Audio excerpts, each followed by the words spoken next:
en 7 ans xaaral ma ko tuuti boo nangoo ne Sénégal pays sous-développé la pays boo xam ne loo xam ne jotul gannaawam ba ñenn ñi naan bokk da ci ñaar fukki pays yi gën a faible ci àdduna ñu naan PMA la du PMA ñu naan PPTE la bokk pays pauvre très endetté ñu wax lépp xamul di pays boo xam ne sous-développé la bu loo xam ne ci ginnaawam mooy fépp dëgër amul benn secteur boo xam ne d'exigence sociale bu transformation économique boo xam ne mat na amul foo laal des métiers loolu mooy un pays sous-développé priorité la agriculture priorité la santé lépp donc c'est ça la réalité il faut ñu nangu ñu ñëpp te xam ngeen ne si ki nekk ci diggante ma conscience ko j'ai raison kenn waaw boo ko neexee ko nangu mais mu am priorité waaw dafa nank non c'est des faillites Charles dañuy waxtaan rek. c'est des faillites professeur après waxee yooyu loolu yëngaluma Charles xam nga la boo xamal c'est des faillites su fekkee da nga ne loolu du dëgg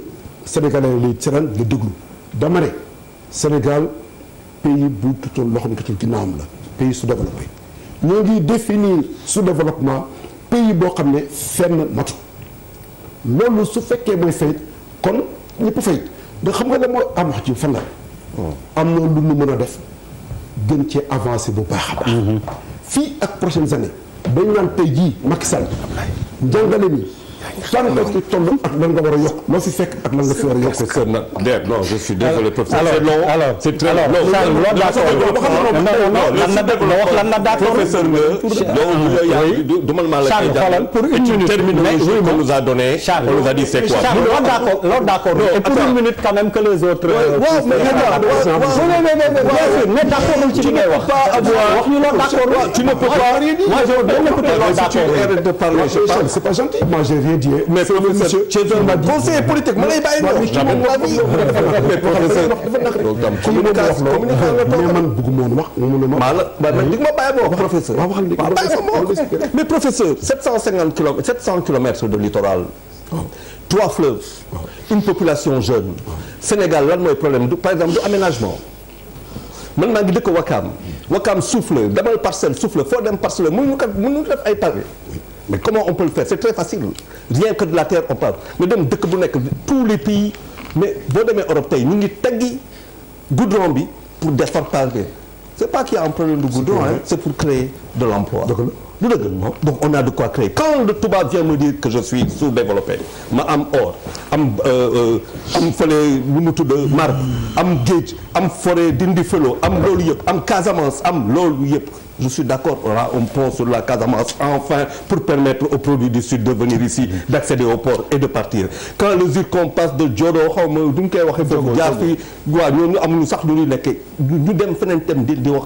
non nous avons un sérieux problème de gouvernance maintenant il ne s'agit pas de faire le procès du président Macky Sall parce que ce serait d'ailleurs ce serait pas honnête ce serait pas juste c'est pas honnête maintenant nous avons une possibilité boo xamante ne on peut repartir mais je suis convaincu que ce n'est pas avec ça qu'on va repartir il faut quelque chose de beaucoup plus ambitieux un Sénégal nouveau c'est d'abord une ambition nouvelle pour un Sénégal nouveau et cette ambition alors mu ñëw Pape Djibril balaa muy ñëw ci yow monsieur le maire bu ma déggee le professeur Luc Sarr lui-même il se fait un peu l'avocat seen avocat nee na qu'on ne vous accuse pas mais yow personnellement sax l'occasion faisant le larron tombel waral ay gaaf am nga coow lu mel noonu sa biir commune avec rond-point fi ñuy woowee rond-point Dikopa parce que man waa Jëppal la xam naa donc bu baax ni mu demee diñ doon wax cantinisation yi et tamit sa administré yu bëri loolu la ñu wax ak commune yi la wër cité des eaux rond-point 6 fépp marché la rond-point Dikopa bi ñëw yokku si nga am ci coow ba mu am pétition bu ñu signé est-ce que du yéen tamit ni ñuy wax yéenay permettre ñuy lal fu nekk ak muy demee noonu jaxasoo bi ak pëccoxoo bi indi yëpp da ngeen ci am responsabilité ak acte 3 bi muy wax je vais aller très vite bismillah du ma def historique bu rond-point boobu ngay wax mais loo gis bu nekk am na lu ko waral xam nga rond-point boobu rond-point spécial parce que rond-point boobu et école de formation rek ñoo ko wër ak université dañ fa def ay millions pour aménager rond-point bi c'est le lieu de remercier et de féliciter un bienfaiteur qui habite en face du rond-point qui s'est consacré pour vraiment entretenir le rond-point il a fourni énormément d'efforts investir lu ne mu def. Quand on est venu on est allé le voir. waaw wolof. dem nañu seeti ko. ne ko mais nan la ñu mën a def pour rond-point bi. mel na mu meloon dem. waxtaan ci ak moom. ñu doon jël benn aménagiste. defaraat rond-point bi. man même ma dem ba foq weñ loxo maire ville de Dakar ne ko yi nga def ci corniche bi foog ma jël si benn yóbbu ko ci rond-point bi. mais saa yu ma ñëwee raxaskatu oto yi foofu day salte ba kenn xamul lu mu mel.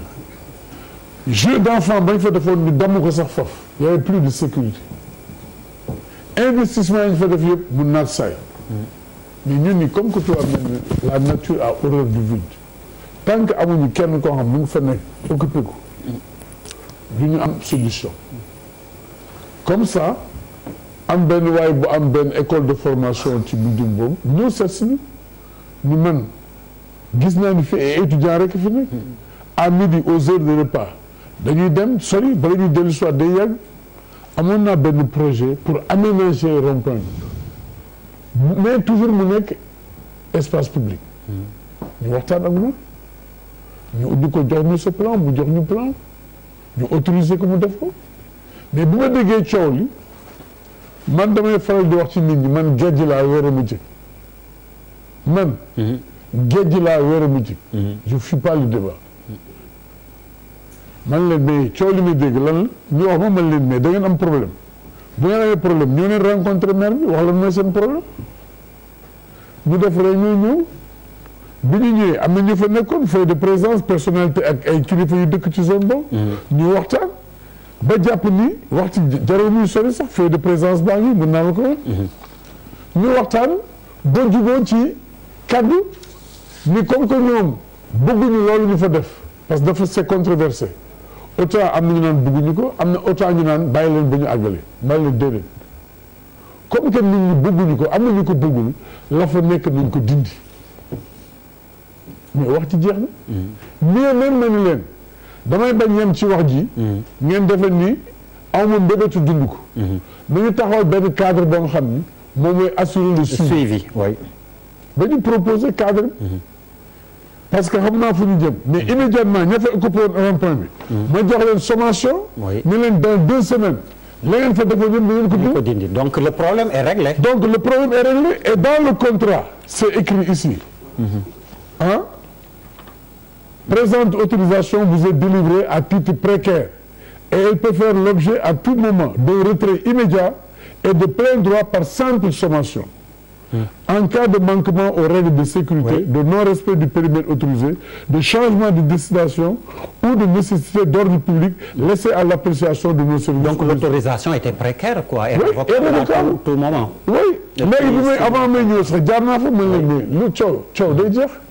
comme que bëggu leen loolu nañu ko dindi. Oui donc comme le problème est réglé pour affaire jëppal boobu c'est un peu justement li ma lay wax liñ leen di reprocher. non c'est-à-dire man dama lay wax ni man. Utilisation même lu may def en non jamono il faut que ma jël température population yi yow jëppal nga dëkk bien que gëj nga fa mais gëj naa fa chaque jour maa ngi fa ah boo demee jardin yi nekkoon jëppal yëpp dañ leen clôturer comme jardin yi nekk Europe kan moo ko clôturer kan moo ko defar mais c'est la mairie. jardin yi ngay wax football naa fa monsieur le maire. fa ngay football ba léegi dimanche matin. waaw man la ñu woowee moom footballatu. may mal dina ba léegi dimanche passé rek dimanche bi on a truc. non pour te dire bi nekk mu wetu monsieur Potin la su ma juumul. kër gi mu jàkkaarloo woon bal buñ ko fa dóoree da daan bët ndax pont yi ñu fa defoon. voilà mais maintenant comme vous dites c'est protégé. loolu parce que population bi ñu bind naan ñi fi football. effectivement bal bi di ñëw day tëj seen vitre day yàq. effectivement mën nañ ko clôturer. la maison d'en face moom yi quand yi jàkkaarloo woon effectivement cette famille. am na ñoo xam ay ponts yu koy def sax day bët combien de balles lay bët. dañuy jënd ba sax jox la donc je dis que loolu jarul coow. et comme ni ñu ko waxee. dafa naan dëkk ci dëkk bi man c'est mon slogan te lu ma gëm la dëkk ci dëkk bi defar dëkk bi moo gën. oui mais dëkk bi du kenn moo koy defar du ñenn ñoo koy defar. askan wi yëpp ñooy moo def ko. il faut que ñu changer mentalité. oui am na kilifa gu mag bi wax ni. boo xëyee bala ngay fobeere si diggu kër. fobeere sa xol d'abord. parce que lii ñuy wax yëpp bu ñu tabaxul nit tabax conscience citoyenne. oui bu mag xam luy wareefam ak lu ñu wareefam di ko dindi. am na fu ma doon waxtaanee mais ñuy wax ci mbalit meeg yooyu maa ni man bu ma doon ramasse mbalit am na foo bu ma fa accès nit ka lay ramasse. parce que am na nit ñoo xam dara wutale leen ak mbalit. oui. lu tilim ñoom la. lu yàqu ñoom la mbalit la ñu. oui. et moo tax ma d'accord ci malal li mu wax. déchet bi mu wax ci nit. oui. dañuy tabax nit d'abord parce que am na ñoo xam du jëfu nit. am na benn dëkk bu mu mës a dem benn waaye dafa set africain la woon dafa jël sens interdit bi ci highway bi autoroute bi mu jël sens interdit bi def accident bi police ñëwee ñu wax waaye dafa def essence il ne pouvait pas comprendre comment un individu mën def jëye ju mel noonu jël sens interdit ba def accident et barki dem gis naa ko ci péage yu bay dem Touba. oui benn waay wàññeeku ci route bi ni day dellu ginnaaw. mais ñëpp taxaw di ko seetaan et kenn du ci wax dara mais lu ñu leen wax léegi en ce moment am na force de l'ordre yi. quand l'État aussi démissionne c'est ça la réalité aussi fu policier war a nekk force de l'ordre nekk def de l'ordre amul force de l'ordre service d'hygiène démissionné parce que bi ñu la xale yaa ngi koy fàttaliku service d'hygiène danaan dugg ba ci biir kër yi di xool mbale bi def ay kii jox ay grésil ñenn ñuy sanctionné mais gisatoo leen boo yowee ñun la aw ma carburant aw ma produit et est-ce que xam nga aujourd'hui pour saupoudrer même commune yi ñoom ñooy jënd produit yi ñooy mettre de l'essence du carburant ci oto yi pour ñu defar ko alors que am na budget commune yoo xam ni seen budget atteint na ko mais am na commune yoo xam ni seen budget atteint na ko. oui monsieur le maire mooy li ma doon. maintenant leneen li ma doon aussi professeur sumb na ko léegi bien que d'accord ma ci trop. parce que communalisation intégrale charme décentralisation c'était les communautés rurales. mënuloo nga yeewu suba rek ñenn communautés rurales yi ak commune urbaine yëpp ñoo yem. mais ruralité boobu dafa am solo. c'est pourquoi bi ñu ko dindee. l'identité. on a ruralisé le monde urbain. transfert boobu lañ def au lieu de def exode urbain. yes c'est l'exode rural. c'est des gens venus de l'intérieur. oui Charles bàyyi ñu. avec des comportements yoo xam ni. boo demee tey am na ci plage yoo xam ni gis naa ko te ku fa dem nañ ko gis boo demee Sandaga guddi am na ay carton yuy def ay nit dañ fay fanaan est-ce que xam nga loolu. boo demee ci marché yi nit ñi dañuy fanaan foofu. mais en ce moment où est l'État. yooyu même passerelle yi nekk ci ñoo xam ne fa la ñu squatter di fa fanaan fa la ñuy féete ak def yëpp. autorité administrative moom kenn raconté wu ma ko. moo ko war a je l'ai vécu. moo tax bu amee incendie noonu lakk. mu am jafe-jafe alors Bakaba ce ce qu'il faut se poser comme question nag mooy li ñuy wax est-ce que cette fois-ci on va aller jusqu'au bout et surtout les moyens qu'il faut ak bàyyi ñi ko war a def ko quand on sait qu'il n'y a pas de fourrière par exemple. man bi may préparé émission bi ma laajte à gauche à droite mu ne ma oto yi encombré yëpp fu ñu ko jëmee. boo ko lengee foo koy yóbbu. amuñu fourrière. et aussi autorité yi. on a la mer est-ce que xam nga am na dans l'histoire de l'environnement boo demee États-Unis. ils ont expérimenté la chose. gis nga pour bien sûr repeupler exactement ni ngay wax carcasse yi mi ngi koy wax sànq moom dans l'introduction wax na ko carcasse yi mi ngi ci géej gi pour l'écosystème alors Bartaba est-ce que gëm nga ni cette fois-ci est-ce que c'est une science confirmée est-ce que gëm nga ni cette fois-ci ça va aller au bout ni ma la dinañ bàyyi nit ñi ko war a liggéey ko et puis aussi les moyens qu'il faut. Ablaye man dafa am benn théorie boo xam ne daf ma marqué. pour lutter contre li ñuy wax ni yëpp xam nga avant affaire yi ay échelle la balaa ngay gis lu gën a spectaculaire yi mooy encombrement bi dafa am ay incivilité ay affaire yeneen affaire yu ndaw yoo xam ne dañ kaa bàyyi di ko banaliser ba mu egg ci li ñu doon wax nii ay nit daal di déborder ay 5 mètres sa buntu kër ak tabax fu la neex ak et cetera ak yu mel noonu New York dañu amoon criminalité très très forte comme ni ko nit ñi xamee ñu am benn maire que tu connais Rudolph Giuliani bi mu ñëwee il a fait baisser drastiquement la criminalité xam nga à partir de lan ci benn théorie bi ñu tuddee woon la théorie de la vitre brisée ñeneen ñi naan ko carreau cassé c'est-à-dire dafa de en gros quoi soo résumé mooy que sooy réprimer ci incivilité bu gën a ndaw moom ngay commencer soo bàyyee ay xale par exemple ñuy foofu fenn ñu daal di jël benn xeer toj ko ci benn vitre bi wala di dégrader ay jardin public ak affaire yooyu ñooy dem ba après nekk ay braqueurs ñoom ñooy dem et cetera donc dëkk bi li ñu war a commencer moom moo bari xam nga comme lu ñuy foog ne tubaab yi dañoo gën a civilisé et cetera loolu amul. soo gisee ñoom ni ñu leen normé da ngay xam ne kon au départ c'était des sociétés aussi anarchiques que les nôtres mais ñoom lan lañ trouvé mooy il frappe ci portefeuille bi. est-ce que xam nga man su ma demee Dakar lan laay gën a ragal mooy ñu sabu ma. heure bu ma yóbbee Dakar sama ñànkar bi damay xool. waa ji ma gën a ragal Dakar. mooy waa ji buy ñëw buy def ay sabu. parce que j'ai pas envie aw ma moyen di fay ay 6 000 francs parce que je me suis mal garé. dinaa xool ba négocier ba xam fi may garé c'est pas parce que je suis plus vertueux que les autres mais je sais que je vais être frappé au portefeuille et toutes les sociétés yoo xam ne réglé dañu affaire boobu c'est pas gis nga comme ni ñuy wax ay affaire discipline bi baax na mais du dictature wala autoritarisme. man je ne souhaite pas que le pays soit comme le Rwanda exactement j'y ai été am na lu Kagame def loo xam ne rafet na mais man j'aimerais pas vivre sous Kagame absolument parce que lii ñuy Dakar loo amul Rwanda de ay taxaw di wax la neex non amu fa. Barka nee na jàkkaarloo.